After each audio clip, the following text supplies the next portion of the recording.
Come in, my fellow man and woman. Come in. Sorry. Oh, nice. Oh no, did we have a disaster? Sume jumped on the couch. And then Don't jump on your sister. No, I didn't jump on her. I just jumped next to her. God damn kid. I spilled.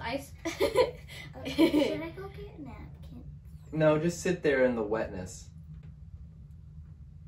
Okay, we should probably talk about. Okay, yeah. Oh man, that's so sad. I spilled on myself yesterday. Do I have a? Oh no, I don't have a Makeshift Homeschool t-shirt. Okay, here, let's talk about That's head my fakes. shirt right there. Let's talk about head fakes. Okay. Yeah. You go get that pink thing. Go get that pink thing, and wipe off. Go. Okay. So. A head fake is. We got so. Hey. We haven't done simultaneous sip. Can we do that now? Yeah, let's do it. All right, everybody. Grab your cup, your jug, your malice, your flask. Malice? Sorry, I don't know what that word is. I think it means like... Grab your cup. Remember a tribute... Fill it with your favorite beverage. A tribute You're malice interrupting with the simultaneous stupidity. sip. Sorry. My favorite. Fill it with your favorite beverage. Yep. All right, grab a cup. Fill it with coffee or your favorite morning beverage. And join us in the simultaneous sip. Here we go.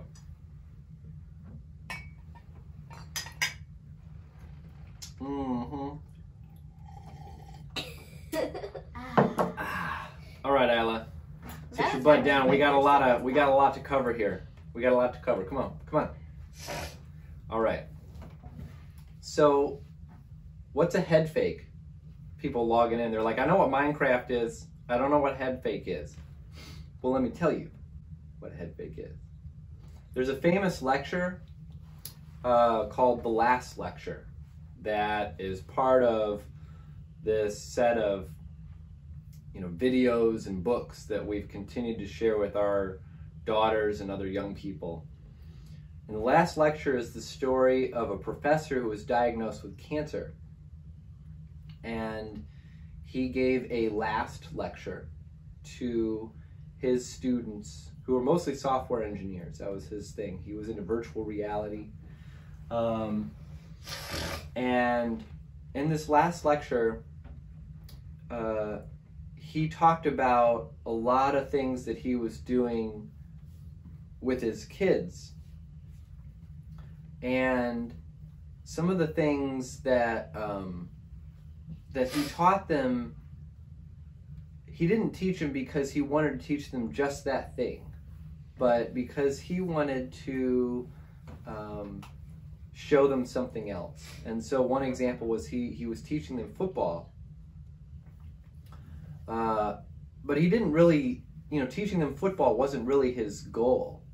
His goal was really to teach them about teamwork and discipline, and how to, work really hard. And so he introduced me to this concept of head fakes. This idea that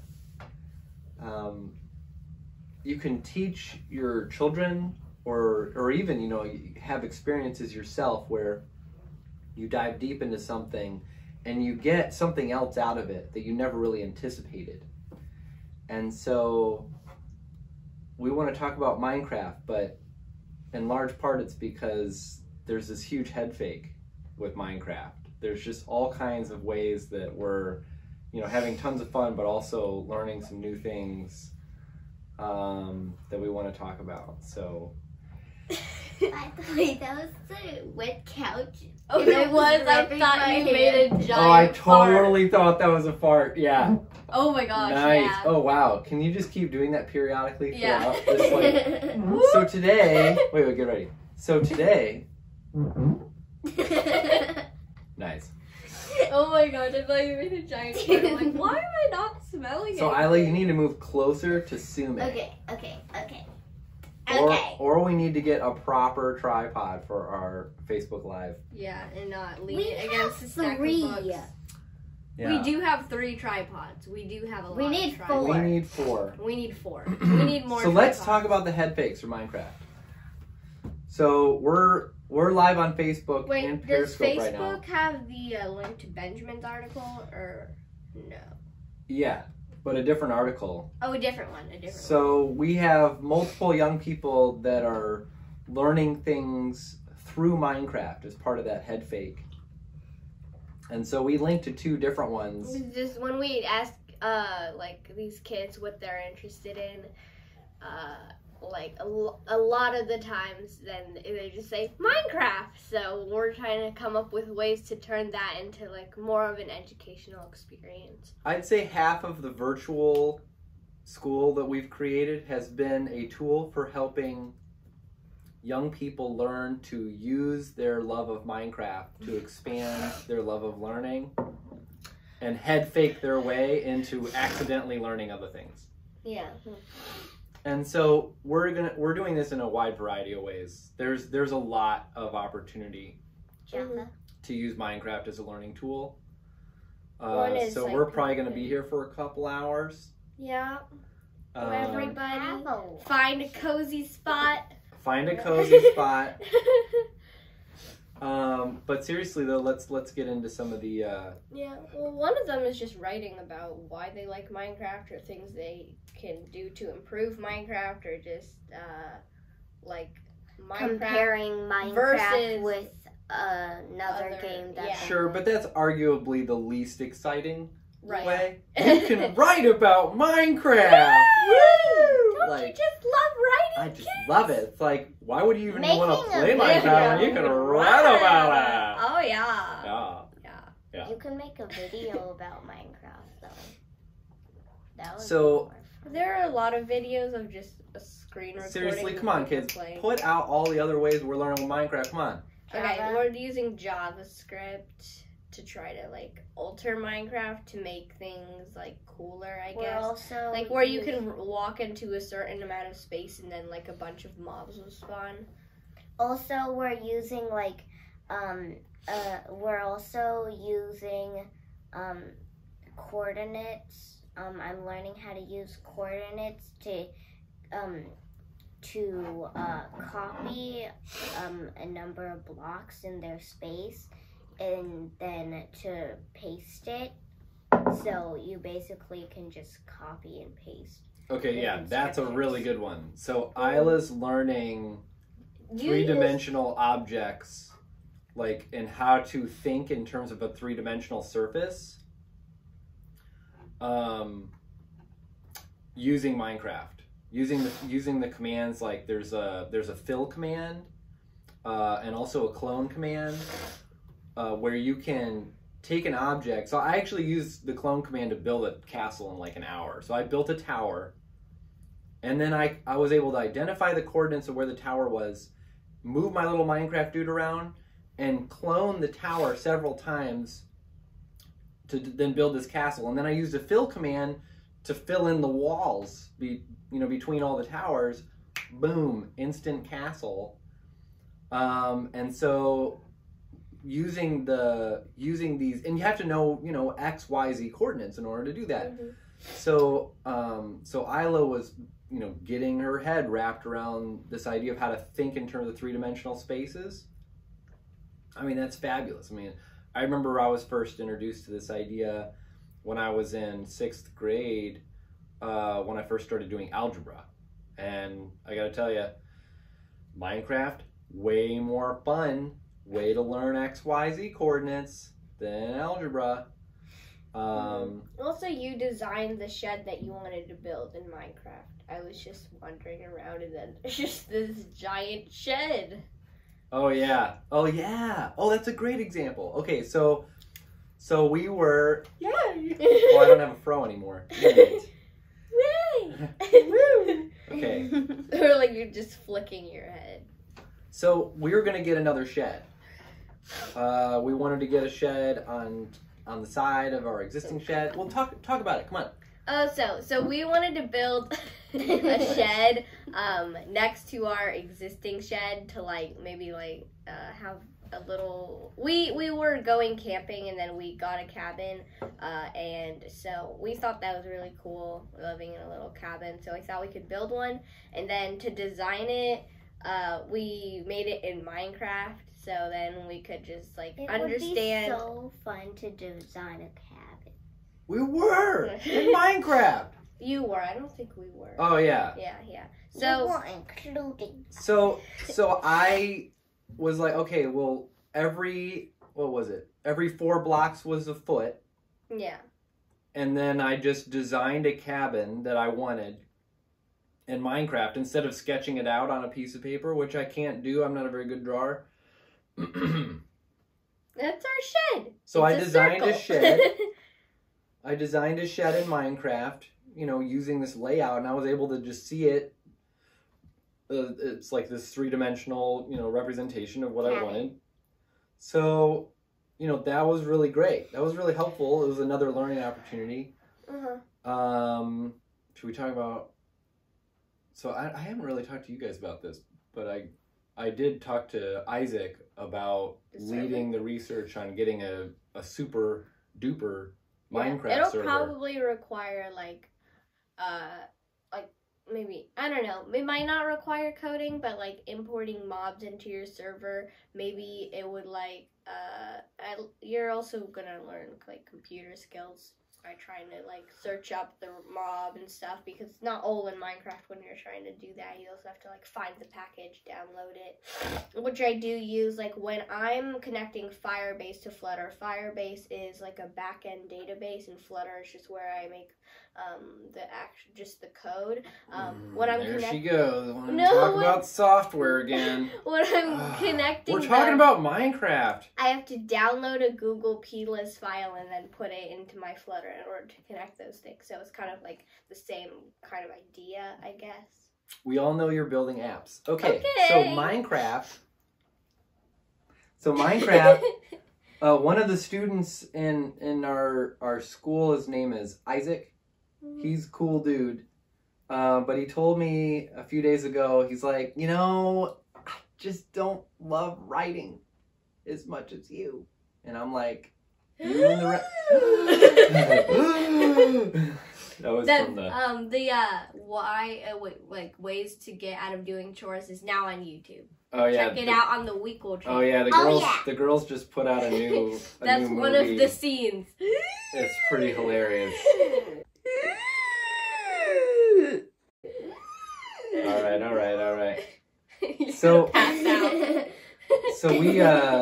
I told them, okay, well, you know, you and the rest of humanity, I don't know anybody that loves writing as much as I do. But I told them, well, what are you excited about? Like, what do you want to do? And what he said was, you know, he's still really into Minecraft, you know? And I was like, well, what if I just went ahead and rented like the best Minecraft server available for everybody in Makeshift Homeschool? Like, if you're in the school, you get to go to this server. It can handle 100 people plus. Like, it should be able to handle like 200 mobbing raiders attacking 100 Makeshift Homeschool students without any glitching, right? I want the best money can buy. And you can just run this thing, okay? Isaac, you just figure out which server, you know, download whatever mod packs, data packs, you know, get new mods with dragons, new mods with weapons. Dragons instead of just Ender Dragon. You do it, man. Just run with it, okay? And he's talking. I looped in his dad too, and I merged calls with his dad, talking to him. I'm like, what do you guys think? What do you guys think? Do you want to take this on? He's like, well, they were in like different rooms. Yeah, I'm calling thinking. Each other. I'm thinking I could give it a shot. You know, he's thinking it through. I think this would be great.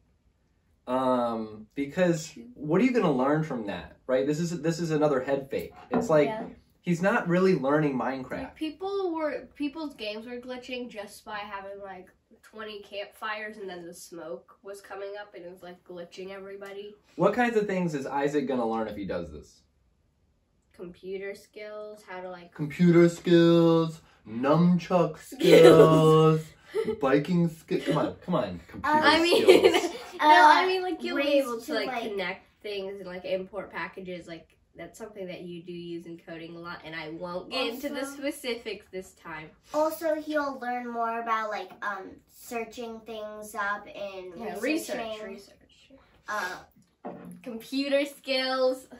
Computer skills. Okay, stop. Jesus, come on. All right. So he'll learn. I gave him a task. I said, these are the skills. These are the specifications that I want. I want this thing to be able to accomplish these goals because Realms is limiting. That's the one that Microsoft builds automatically into Minecraft. Yeah. So he's going to have to figure that out. He's going to have to go look at all these different cloud servers and figure out which one actually satisfies these requirements. And that's not easy. Yeah, that's going to require some Googling and some research. Then he's going to need finding a way to make sure that all of the versions of the packages are compatible with each other, which is also a problem that you find in coding that I've been like, it's been so annoying. Or it's just, if you don't have compatible versions, then you won't be able to run both of them at the same time, and like fighting websites where you can find the latest versions for everything, which is very important. Yeah, troubleshooting some of the I'm sure he'll have some issues uploading some of these data packs to try to modify the game. Yeah. So he'll have to, figure that out and figure out what's going wrong and that process. But he will be so motivated to do it. Why? He's obsessed with Minecraft, like half of the planet under the age of 18.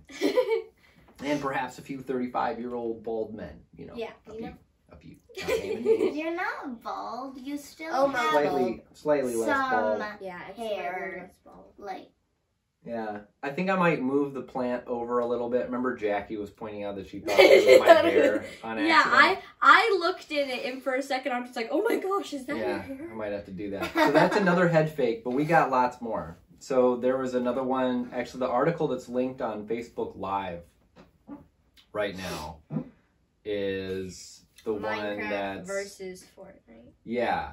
So let's talk about... to say, oh, you can write about Minecraft, like that's not as interesting. But if you talk about the specifics, then this is, I think, quite interesting. So I actually had this conversation with Benjamin. He's one of the students in Makeshift Homeschool about Minecraft versus Fortnite like 6 months ago.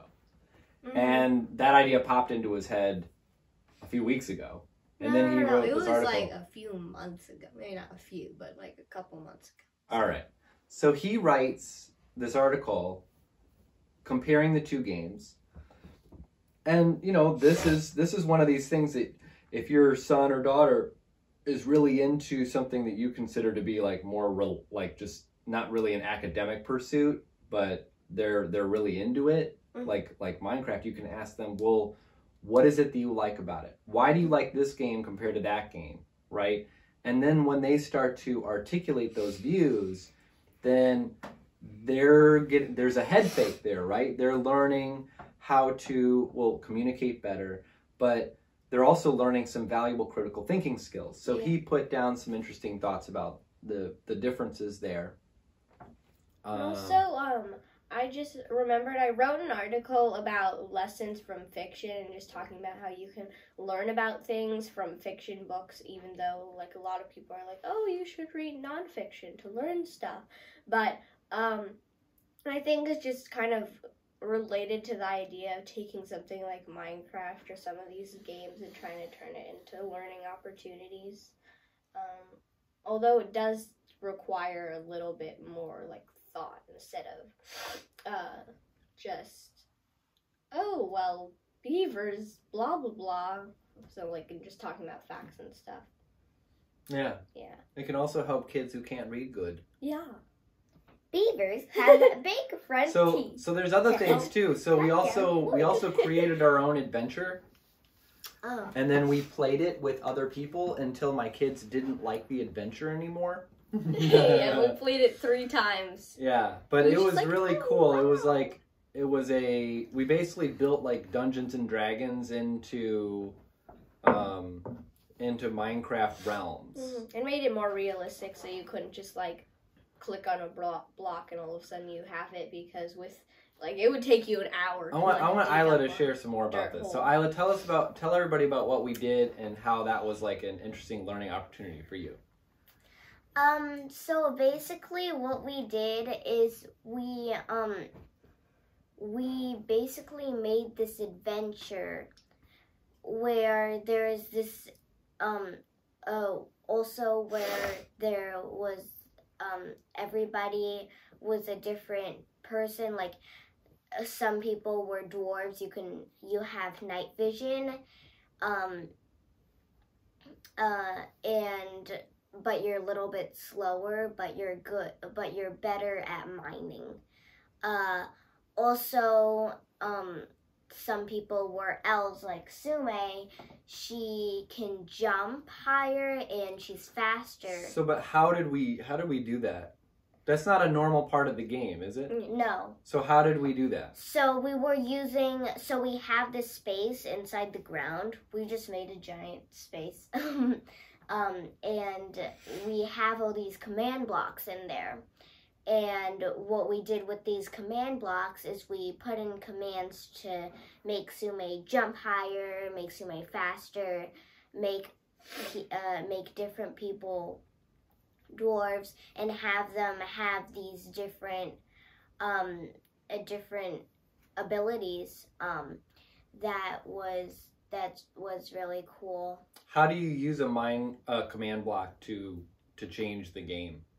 Well, you put in these simple commands, sort of like lines of code, but it's a little bit more... They are lines of code. Yeah, they're like lines of code. They are Java, I think. Yes, JavaScripts. Yeah. It's pretty simple, but it can be like, one of them can be like, say something if